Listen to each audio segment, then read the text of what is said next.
All right. Cool, appreciate the warm welcome. All right, well, let's go ahead and get started. We got a fair bit that I want to try to get through at this panel today. So welcome to Amateur Kaiju Filmmaking. This is 10 years of lessons. That's kind of the subtitle here. My name is Jake D'Annunzio. I'm your panel host today. For those who don't know me, I have been running a YouTube channel for the past 15 years or so called Daikaiju Legends, where the focus is basically making, to the best of our ability, high-quality, independent Tokusatsu projects, kind of best known for a long-running Zone Fighter fan series, as well as some other side videos in a little series called Planet Kaiju that we've put together. I may be actually most known for these. These are kind of my biggest little breakout smash hits. But I started this panel a decade ago. 2015, I did the very first Amateur Kaiju Filmmaking Panel. I was 16 years old. That's kind of crazy.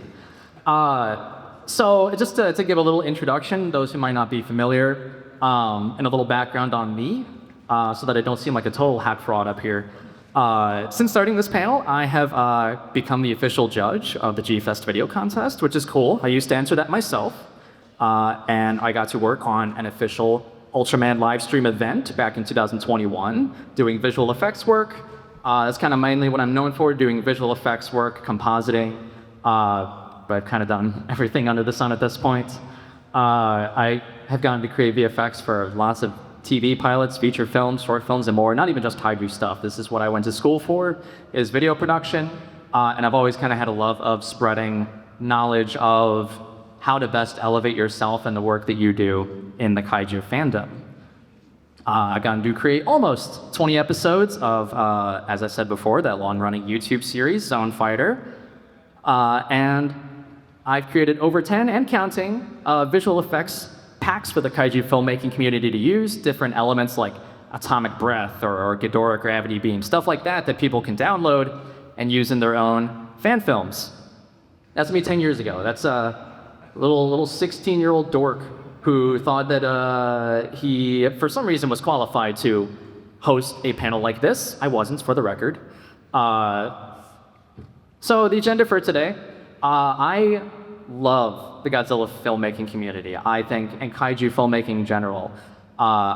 This has been my main passion in life for like literally as long as I can remember, and I love trying to just help elevate other people and spread knowledge of things that you can do to elevate your own work and make this a more, I use the word competitive, but I think I mean that in a good sense. People being able to look to each other for inspiration and create better and better works that stand out. So we have 10 years and 10 lessons since I started this 10 years ago when I was not qualified. Now I feel like I've maybe got a couple years experience under my belt or so that I can kind of help teach people out there some of the skills that I wish I knew when I was 16, because it would have made life a lot easier. And then hopefully we'll have time at the end for a little bit of Q&A. And this is not like meant to be a self-pat on the back. This is my hope for this panel is that people in the audience are able to walk away with a greater knowledge of independent kaiju filmmaking and more tools that they can kind of use to just feel a little more inspired and create something really, really special. Because I would come here and I would watch fan films in the video contest and film festival, and that would just invigorate me to go home and work on all sorts of stuff. So this should be fun. So, starting in 2015, I think this is maybe actually the most important lesson that I learned throughout this entire time, which is just to bite the bullet and create something. Again, 10 years ago, I'd maybe made like 2 Godzilla fan films before this, and I just, for some reason, had the guts to email the G-Fest staff and say, hey, I think I can host this panel. And they were like, yeah, you're so qualified. So I think the good thing to take away from that is get a little ahead of yourself, because that's the fastest way you learn, not just in the sense of like hosting a panel that you, in reality, might not be super qualified to host, but I mean in the sense of everything you do as a filmmaker. I think the kind of roundabout thing here is you can't be comfortable when you're doing this stuff. This was like the most nerve-wracking thing for me. This is honestly still super nerve-wracking. But it really means a lot if you just do something. My life would probably be a lot different if I did not just randomly email GFest and ask to host this panel, because this was a big learning process for me as well. I distinctly remember hosting this panel, still in high school, hadn't even gone to college, and someone in the audience, we were doing Q&A, and he goes, "Hey, I work for Disney.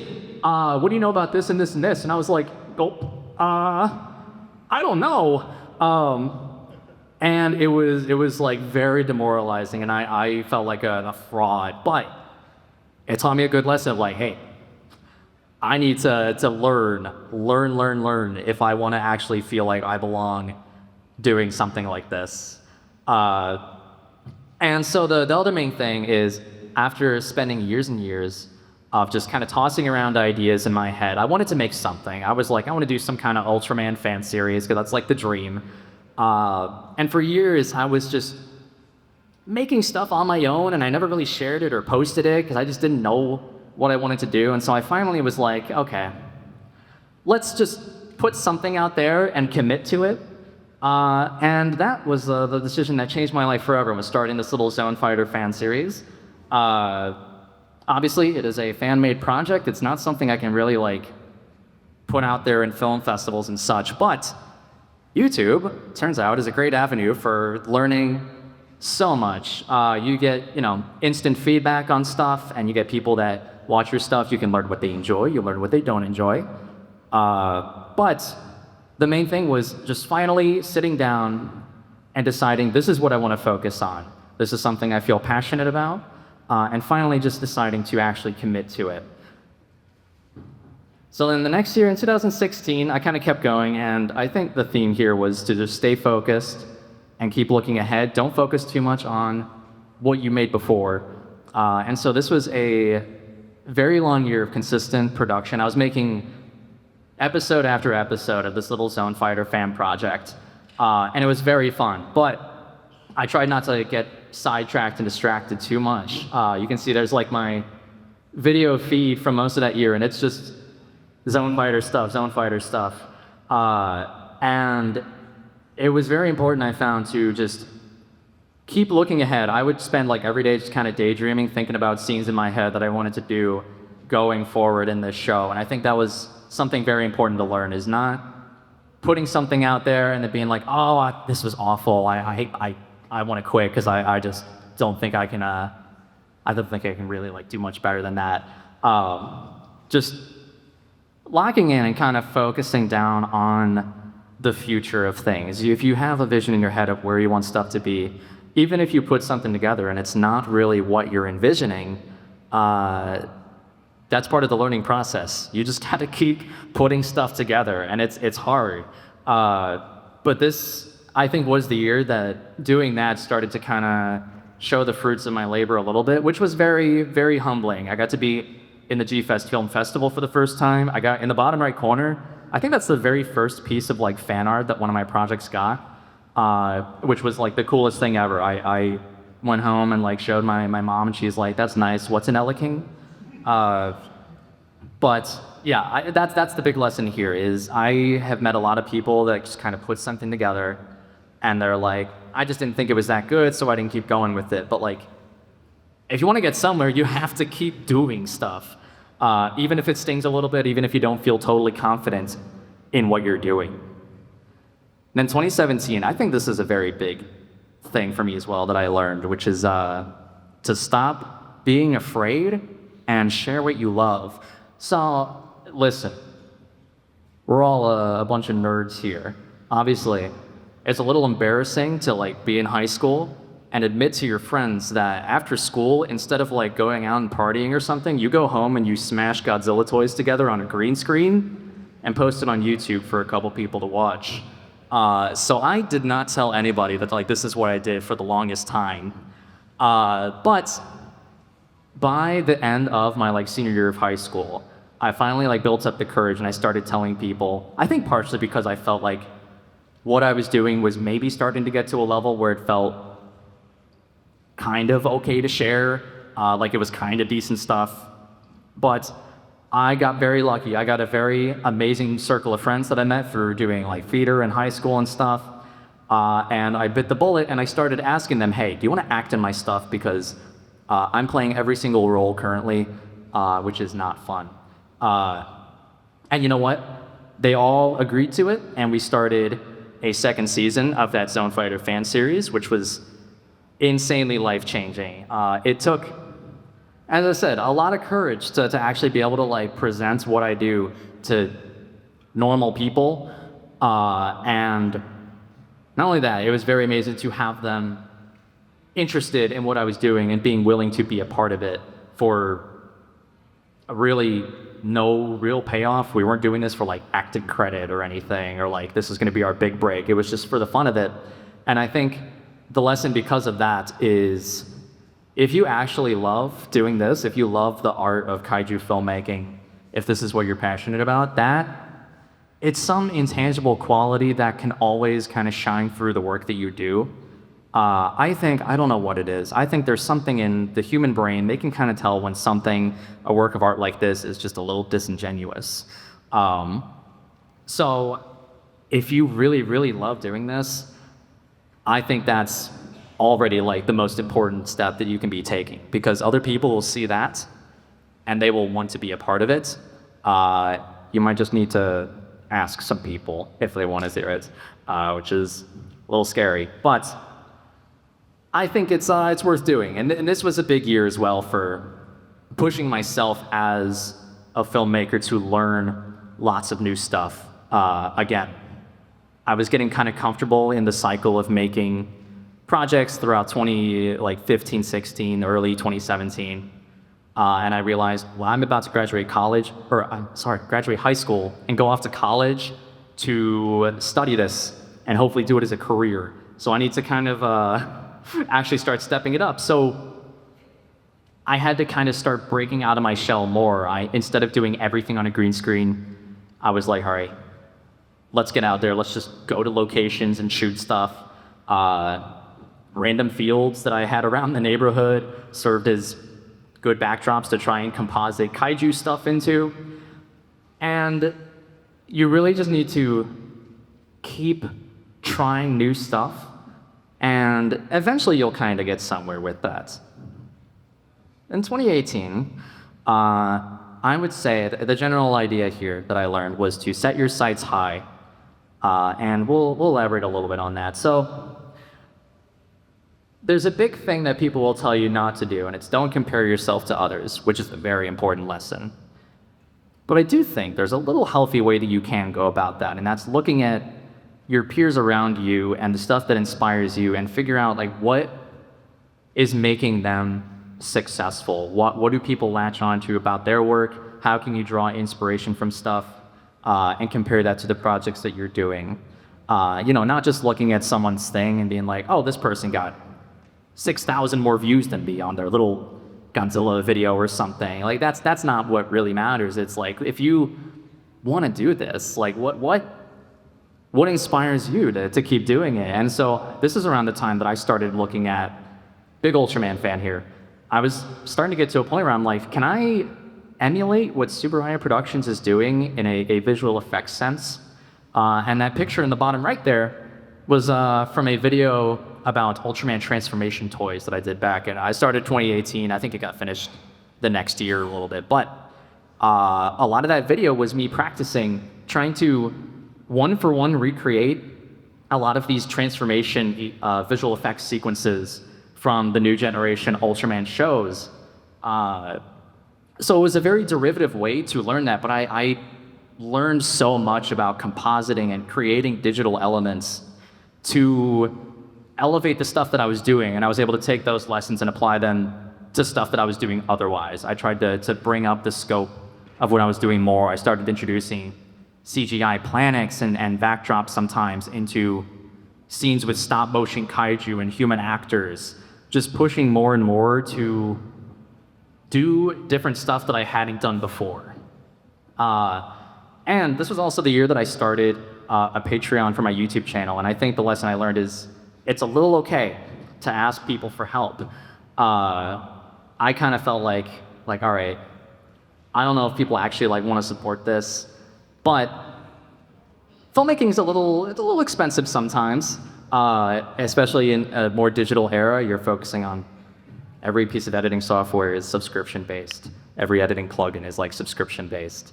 And so I was like, okay, I want to keep pushing myself further, but I do need to figure out how to get more capital to pursue that. So I started a little Patreon, and what do you know? I developed a wonderful, insane little community of people who were willing to monetarily support the projects that I was making.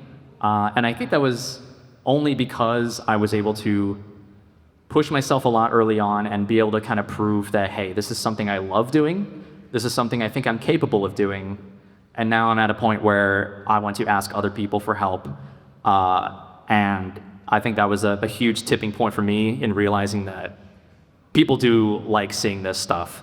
It is, again, an inspiration for other people, which is what I love, because that's what I had growing up, is watching other people make their stuff and thinking about, dude, I want to do that. I want to make little Godzilla movies and stuff. And it was very humbling. And obviously, it's like, not everybody can just go out and start asking for crowdfunding money or something for their projects. There's a certain level I think you have to kind of showcase that you are actually qualified for this kind of stuff. And it took a good couple years of just constant practice and iteration on techniques and ideas of how to do projects like this that finally enabled me to do something like that. Another little lesson, push yourself to try new things, even if they don't always work out. So this is a still from a little project based off of Red Man, an old Subaraya Ultraman kind of spin-off show that we were going to create back in 2018. It was going to be our first little foray into suitmation. We actually had like most of a costume put together. We commissioned a full, like 3D printed, light up Red Man helmet to complete the suit. Unfortunately, a lot of things kind of fell through on just whatever end of stuff, and they weren't able to actually complete that, and it was just very demoralizing, and we kind of just backed out of doing this because we wanted to do suitmation, was the entire thesis behind doing this project. Each thing I do, I like to have kind of a thesis, a core thing that I want to try by putting a project together like that. And this was going to be suitmation because I just done stop motion and stuff for years and years, and I wanted to break out of that shell because I knew to move forward I had to do something new. It didn't work out this time. It kind of crashed and burned a little bit, which was a real shame. I was really disappointed about that, but I at least set out to try and do it. And I mean, there's a multitude of things that kind of led to this not really working out, but taught me a good lesson to at least just keep pushing forward, and like, I would try this again in the future. We'll kind of get to that later. But let's move on to 2019, which I think the main lesson here that I learned was to collaborate. I kind of pride myself on being a one-man band for most of what I did. I would write everything, direct everything, shoot everything. I was lead actor in everything, editor, visual effects, everything, because I felt that I could trust only myself in putting stuff together, because I boiled it down to, I was a very visual thinker, and I didn't know how to convey what I wanted to do to other people. And I realized that as I was getting more people involved and realizing I'm not good at stuff like writing, scary, I'm not good at it, I had to start kind of branching out more. And so 2019, I let someone else take the reins on my most personal passion project, which was Zone Fighter Season 2. One of my friends named Nick, who is a fantastic writer, he offered, I think kind of half-jokingly at first, to my recollection, to write an episode of Zone Fighter. And I was like, okay. Just to bite the bullet and branch out, see what somebody else would do with sort of this premise that I had kind of put together. And he, in like no time at all, put together the best written episode of that entire series thus far, which was a pretty instant, like, slap in the face sounds very harsh, but the realization set in very quickly where I was like, wow, I am not good at writing. He's good at writing. And it showed. We got a lot of people that saw this episode at G-Fest in 2019 that were like, wow, I was actually very invested in the human story of this little Ultraman-esque project. And I was like, wow, okay. So doing that, just taking a chance on putting myself a little bit out of the writer's seat, that guiding force for once taught me so much. I got to see someone else handle characters that I had written and a story that I had kind of already started to put together. I fed him the basics, and then he just kind of took it and ran with it. And it was very, very cool to see. And just by reading his script and subsequently like shooting that entire episode, I started to realize like, okay, I think I'm picking up on stuff that I can kind of start implementing in future works here. And you know, it let me breathe a little bit more. This was also around the time that I basically started letting my good friend Taylor handle all of the cinematography for human scenes, pretty much, which was also amazing. I like shooting stuff. I like shooting kaiju action mainly. But again, opening that door to collaboration and being willing to just let somebody else bring in their vision and ideas to projects like this was amazing, because it also let me focus more on the core of what I like doing, which is the compositing, visual effects, special effects side of things. And it's great. It's a very important lesson because I was priding myself on being a one-man show. And it's cool to be like, yeah, I do all this myself, but you really can't do that forever if you want to keep pushing forward. So 2020, my main takeaway here was I learned that I want to elevate others in the community in a more tangible sense. So for years, I had just kind of like used stock footage for some stuff like explosions or fires or stuff from websites or subscriptions you can do, Action VFX, Footage Crate, etc. And I realized there wasn't like any kind of equivalent for kaiju effects of any kind. I was working on stuff when I was like 15, 16, and I would just go on YouTube and type in atomic breath green screen effect or something, and just grab something off YouTube. And I realized there's probably like at least like 2 other people out there that are doing that same thing. So I started this little thing called Kaiju VFX, which is sort of the equivalent of kaiju-based stock footage. I started putting together a lot of different effects from different things: Godzilla, atomic breaths, King Ghidorah gravity beams, Ultraman spacium beams, essentially recreating these things from scratch, and then just throwing them out into the wild and saying, hey, use this if you want it in your stuff. And people have, which was very, very amazing. Like, I'll just randomly see people's fan films, or I think I even saw like a keyboard ad or something that was using these effects.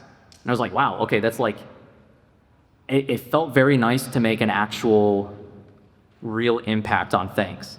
And again, it kind of lends itself to making that kind of competitive environment where everyone is trying to learn from each other, take different ideas and things, and create something even greater as a result.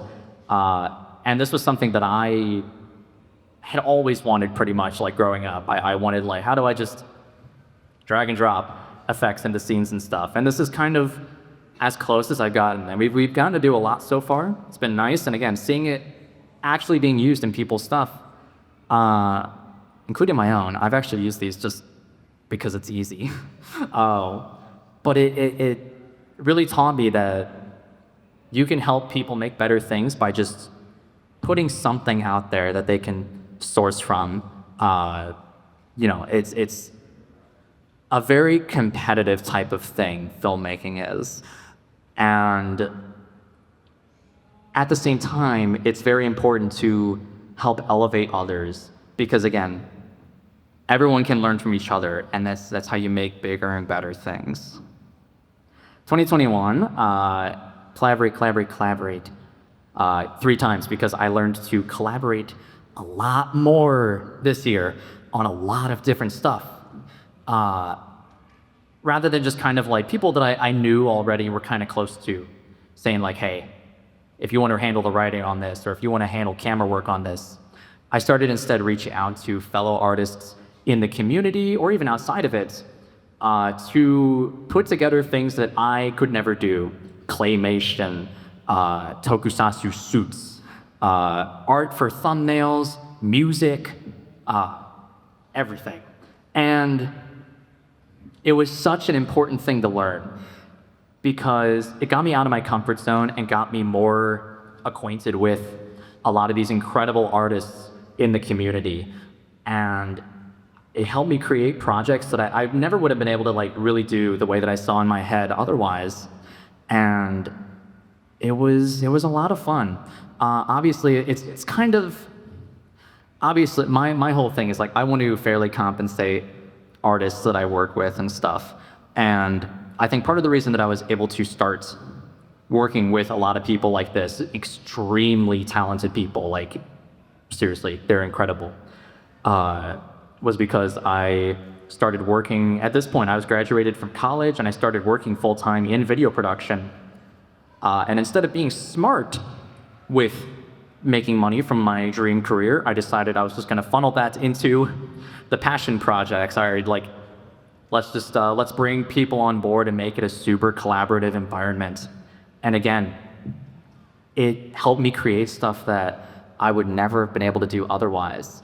And it's a very important thing to learn. And you know, even if this is just reaching out to friends that you know, if you know somebody who draws, just being like, hey, you want to help me make something for this little fan film, just like a little poster or a thumbnail, something like that. It gets you started, it gets the ball rolling, and you start to meet other people, people that enjoy what you do, people that don't know about what you do, but it kind of spreads the word of your stuff, and it's a lot of fun. This is something I'm still doing to this day. I'm still actively collaborating with people on music, original soundtracks, covers for songs, artwork, costumes and suits and props, because there's only so much that one person can do, again. So finding people, like I would just scroll through social media sometimes, and if I saw someone's art on Twitter or something that I loved, I would just bookmark it and be like, all right, I'll come back later and try to work with them.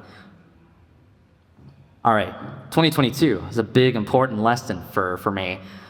Slow down. So, as I said, I, by this point, had just graduated college with a film degree, and I was working in video production and still trying to pursue kaiju filmmaking as much as possible. And I got burnt out. Oops. I got burnt out real bad. And that sucks.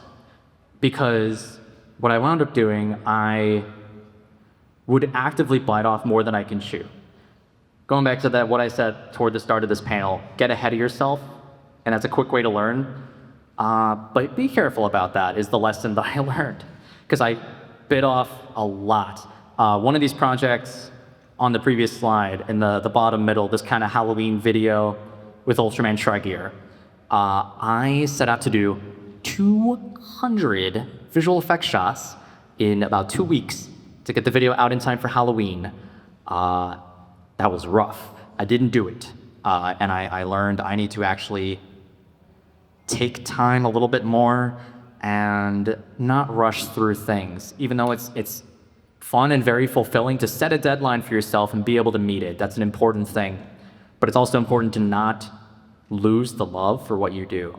It's a tough, not fun lesson to really talk about, because I basically just got knocked completely flat for about a year, where I was not actively putting out any major projects because I just had completely wiped myself out. And that sucked, because then if I'd just taken my time a little bit more, I probably would have been more consistent with creating stuff and had more fun. But take it easy on yourself is basically the lesson here. I did use this time to kind of plan future projects and stuff, much bigger and bigger things, which was fun, but again, I just got to a point where I would sit down to work on something and just not want to do it at all, because I'd associated so much working on the fun kaiju stuff that I loved with that feeling of burnout and that feeling of like, your mind kind of went from being the most imaginative, fun playground to kind of together all these ideas and think about all these amazing things you wanted to do. And then it became forced deadlines and forced things that you had to meet, and it just didn't become fun. So in 2023, I learned quality work takes time. I was under the impression that no matter what, I could just keep going as fast as possible and creating all this stuff. But the more you learn and the more advanced you try to make your stuff, the more time it's going to take. And this was a big year for finding a balance between work, life, and play, essentially, which is tough. Not that like making kaiju projects on YouTube had become a career, but there was some sort of expectation, because I built a community that was interested in this kind of stuff, that I had to keep doing stuff. And I kind of almost forgot about the fact that I'm still learning stuff. That's the fun part about doing this, is learning new things, and you have to take your time with that. So work was slow, but I realized I needed to take pride in what I was doing, and I wanted quality over quantity. In the kind of digital age today, if you're posting your stuff to YouTube or TikTok, Instagram, I don't know like what the big thing is to post to nowadays. For me, it's still YouTube, but there's like an unwritten expectation you have to meet every single deadline. You have to post a video every single week. And that's a quick way to stop liking this kind of stuff. This is a very niche community, and you don't want to really get burnt out from that. All right, 2024, this is a kind of a big step back into working on stuff a lot more, and rounding back to that message I said before, if you're comfortable, you're not being creative, which is a very big lesson that I started to learn. This was a year of working on one of the biggest kind of Zone Fighter episodes that we've done up to this point. But I started to realize that it was kind of the same thing that I'd been doing for 9 years prior. I'd gotten a lot better at it, and I was still having fun. But I realized it was the same thing. It's still stop motion stuff in front of a green screen. I'm compositing stuff using the same general process. It looks a lot better, but I was getting used to it. So I started to branch out of my comfort zone more. We started doing more summation stuff. We finally got back to this. I found some incredible artists to work with. RJX and Boats and Fly, Dino Fauna, and we got to put together actual costumes for Zone Fighter and the Garogas from the original show for a project that we're still working on. I started learning more CG animation and stuff, and trying to get into motion capture a little bit more. And we would just take costumes anywhere and just try to shoot stuff. That left photo with Zone Fighter and the Garogas was just at some park that we have near St. Louis, Missouri. And we went there one very hot summer morning, shot an entire fight sequence. There's like normal people kind of walking around giving us weird looks and stuff. Happens a lot, by the way. But we were having fun and we knew what we were doing, so like, who cared? And then the right photos, we made a Stevinger costume from Ultraman Leo and Ultraman Zet, and we just stuffed it into the back of my friend's car, and we drove to a parking garage in downtown St. Louis and filmed an entire action sequence by using the elevation from this parking garage as a way of getting a kind of clean sky background around most of the action to then composite a city in later. And these are all some of the most fun that I've had on shoots like this, because it was the most adventurous and out there that I felt like I've gotten to be in years. Just by trying stuff completely different. That's me in the Zone Fighter costume, by the way. I don't know action choreography. I did Taekwondo as a kid, and I couldn't break the wooden block. So I don't know what I'm doing. I still don't know what I'm doing, but it was fun just collaborating with people, some amazing people, Ultramac Productions and the G Team too, who are in those Garoka costumes, Jaws Infinity, who played another one.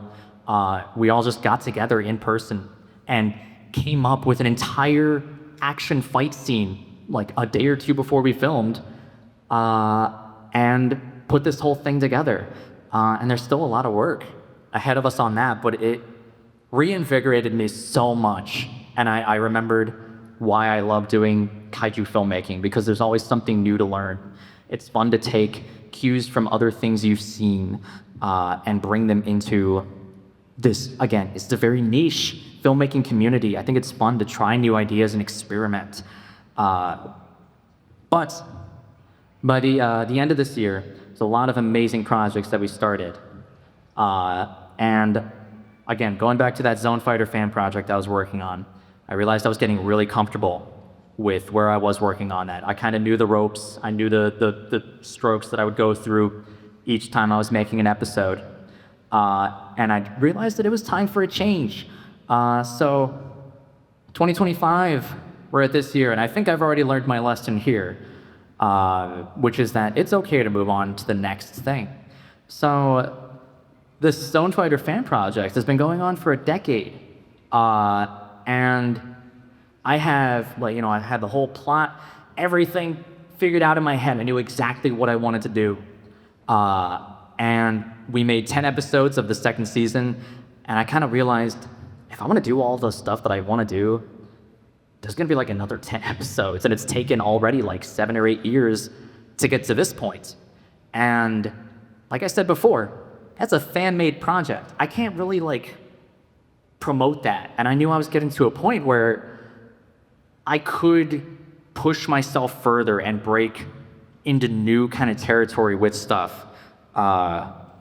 So I made the decision to round up our entire amazing cast. Still the same people from high school all those years back were gracious enough to lend their talents once again, one more final time for this last episode, so that I could just cap it off at a certain point and move on to something else. It's very fun to make fan works, and I use the word derivative, but that's not in a negative connotation, pulling ideas and characters from stuff, because that's an amazing way to learn. You have a bit of a foundation. That's why everyone loves using their Godzilla toys to make fan films, because you have the stuff right there. You just need to put together the story, the shots, the characters, the effects, whatever it is that interests you. But I finally realized that to push forward in making kaiju stuff like this, I would love to bring it more into the limelight. That, it's fun screening stuff at G-Fest every year. I love it so much. But I want to show other people. I want to get more people involved in this very niche little art form that, doesn't really get much action. They don't make Godzilla movies with costumes and stuff anymore. Ultraman's kind of the last bastion of that. And I want to push forward into something more original. So I think that's the takeaway that I can give to people today, which is, at a certain point, you'll kind of know when you feel ready, I think, to take the next step into things. There's a little feeling inside of you, and again, I think it's called getting comfortable, because then you're not learning. You're not making new and better stuff.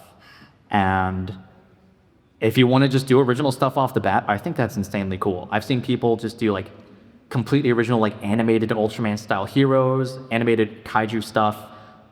Even in the film festival here at G-Fest, at the video contest, people are making totally original stuff, and that's so cool to see, because that's the most fresh thing that people can be introduced to.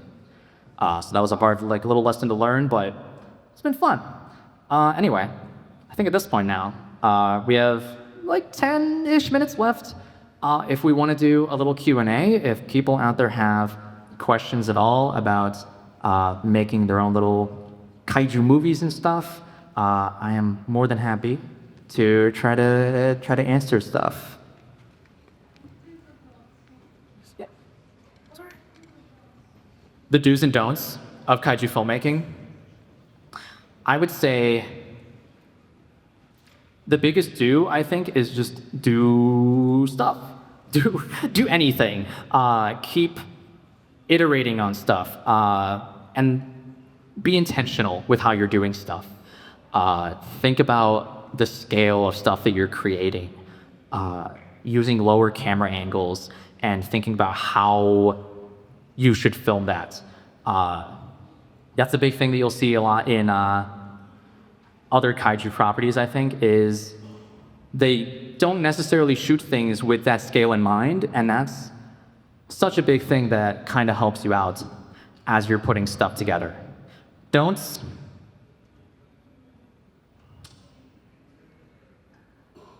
That's a hard one, because my biggest thing is always just keep iterating and trying new things. I would say just don't become stagnant in what you're doing. And don't necessarily like copy stuff you've seen from other people in the community. That was a trap that I fell into when I was much younger, and I realized people don't care if you're just kind of ripping off other stuff. So in a very general sense, that is a do and a don't, I would say. Hi, Noah from Missouri. Yeah. What films influence your work aside from Tokusatsu? Ooh, that is a super great question. A big one for me, people would probably say this is Tokusatsu to some extent, is Little Shop of Horrors. I love learning about all the effects and interesting techniques they did to make this like talking fly trap come to life. They filmed in different frame rates to make it seem bigger, and used all sorts of inventive camera angles and puppetry. I also was influenced a lot by Evangelion is a big one for me in terms of like framing stuff to be very interesting. I love making every shot of kaiju and stuff look unique. Whiplash was a big one for me as an editor. I love seeing all these interesting cuts and camera pans and stuff and making the scene feel alive. It's very easy to just kind of like plop down a tripod and film a monster rampaging or something, but using the camera to your advantage and making stuff feel more grounded, I think, is a super, super big, helpful thing. So that's a couple off the top of my head. Hi, my name is Darrison. First off, I want to say thank you because your YouTube tutorials, and you even introduced me to like Action VFX, that website, and that has helped me with some of my filmmaking. And as a film graduate student, I have so many questions, but I want to narrow it down to one. So with that collaborative thing, how did you get over your fear of like just going out there asking for help? It sounds cliche, but I think the biggest thing is just biting the bullet immediately and just asking anybody. I kind of got lucky and I stumbled into it. I kind of have friends that, if you look me up on Google, you basically find all my YouTube stuff, my entire digital footprint. And people started to find out about it that way, and they would take a little bit of an interest in that. I would say, especially if you're in like film school and stuff, you can probably find people that are into the same kind of niche stuff. Like, what's your focus? Is it effects work, camera work, writing? Finding people in that field and talking with them. Again, I think if you like what you're doing, people are going to see that and they're going to be open to collaborating with that, because everyone in film production, to some extent, has to collaborate. That is like the number one thing you have to do to survive. So I would say find people that seem to be in similar circles to what interests you. I even found people at my college that are into Kaiju and Godzilla stuff, which was pretty helpful.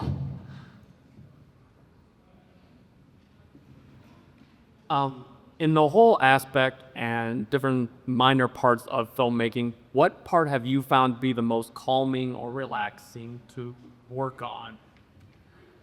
This makes me sound like a psychopath. I love rotoscoping. It is so therapeutic. And for those that don't know, rotoscoping is when you're basically masking a character, an element in a shot to isolate it. So you can either add elements behind or in front, etc. It's a very tedious process. It's getting quicker now. There's all sorts of new tools and stuff every single day that is making it easier. But I like doing it the old-fashioned way sometimes because it's just very by the numbers. I know exactly what I'm doing. I'll just throw on a YouTube video or a podcast or something and just cruise through it. It's so nice. And that's not most people, but I really love doing it. If you became an actual filmmaker in the industry, are you willing to take the occupation? And if so, what film would you like to create? Ooh. I mean, that's a tough one. I mean, the easy answer is like, I want to make a Godzilla movie or an Ultraman thing or something. But I've always loved the idea of making like kaiju stuff in different genres that haven't really been done before. So I think like if I was just given like a blank check to do stuff, I'd probably just do something wacky and totally out there. I think a kaiju musical would be awesome. But I'm a theater kid and I'm psychotic, so that's not most people. But it'd be fun, I think. And yeah, I mean, it'd be a dream to work with like actors I know and stuff. But I also do like the independent aspect. I like knowing that I don't have to necessarily answer to anybody. But it is very fun to think about stuff like that. So my kid right here is kind of where you started. So my question for you is, is there advice you would give to the parent, or is there something you wish your parents had known? I think I was very lucky. I had a super supportive mom who would just love everything that I did. I made some videos with like Manila in it and stuff. She loved that character. She was super supportive of it. I think the number one thing is learning good tools to access, which is a very vague, open-ended thing because there's a lot of stuff out there. But doing a little bit of research, kind of just like looking around what sort of cameras were good for starting out. If you just like look up on YouTube, starter cameras for filmmaking or whatever piece of equipment or whatever you're looking for, there's plenty of stuff out there that's like, here's like the 5 best cameras under $100 for people starting out. And I think just the smallest little thing meant the world when I was much younger starting out. One day, my dad and I went to Michael's, like the craft store, and we got this like diorama mountain set. And all of a sudden I was like, oh my God, I can put monsters in this little diorama and film stuff. And it just instantly unlocked hours and hours and hours of practice and work just from like $20 at the craft store. So I think that's the big thing that I think helped me out growing up, was just bit by bit having a family who was able to kind of bend to my wishes a little bit and be like, I want a little mountain diorama. Little stuff like that goes, I think, so much farther than people might initially realize. You don't need everything starting out.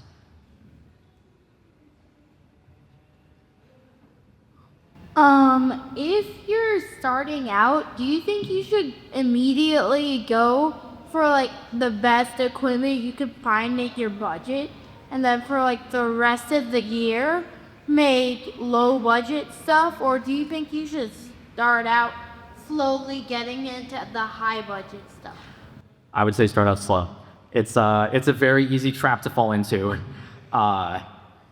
Even in high school, I would just like browse camera equipment stuff and be like, oh my God, I think I need like a red epic weapon or something, which is like a $10,000 camera. It's fun to daydream. You don't need that though. Honestly, starting out, I think I was using like some like $40 flip video camera, which is like what vloggers were using on YouTube back in 2010 and stuff. But you know, that was enough to at least just make something at all. And then as I say the tip is you kind of know when you're ready for the next step, and especially in like editing equipment and stuff. Once you reach a physical roadblock where you realize I can't do this without a new tool or something, that's kind of the point where I would start to save my pennies a little bit, and then make it a step up, which would then just set me up for months and months to keep learning stuff. But yeah, it's very easy to kind of fall into that trap. I would say start small, start slow, start with literally just what you have. We all have a camera. You can shoot perfectly amazing kaiju movies and stuff with just that. So that's my little advice there. I think we got time for one more question, then we'll have to call it. My question is, what like introduced you to Godzilla and Ultraman, and what pushed you to make these films? I was a dinosaur kid growing up. I love Jurassic Park's one of my top movies. I love it.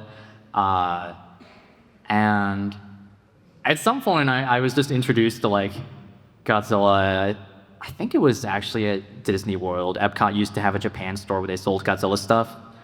And it was like, oh my God, it's a dinosaur that shoots fire. That's crazy. And then I just sort of unlocked everything from there. I watched Godzilla's Revenge. I love it. I still love it. And I was just like, this is insane. I realized there's such a tangible quality about kaiju films with suits and miniatures that you can't get anywhere else.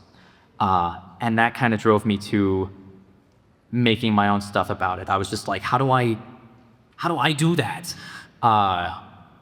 And I think because of the love that I had for the genre and everything, you know, when I was super young, I would just daydream like, I want to make my own Ultraman thing. And then I found the toys in the closet that I had, and I was like, this will work.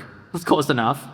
But that was such a helpful thing starting out, was just kind of having that little spark of inspiration. Also, Walking with Dinosaurs was such a huge inspiration. There's an awesome fight between a Therizinosaurus and a Tarbosaurus that uses handheld camera movements. And I was like, that looks so real. And that drove a little bit of my kind of guerrilla filmmaking style as well, I think, with stuff. All right, it's 11:52, so I think I gotta call it for the next person to set up. But thank you all so much for coming out. This was a lot of fun. If there's any further questions that you have, I'll be walking around all weekend, so if there's anything you need to ask, feel free to swing by, stop, and ask whatever. But thank you guys again.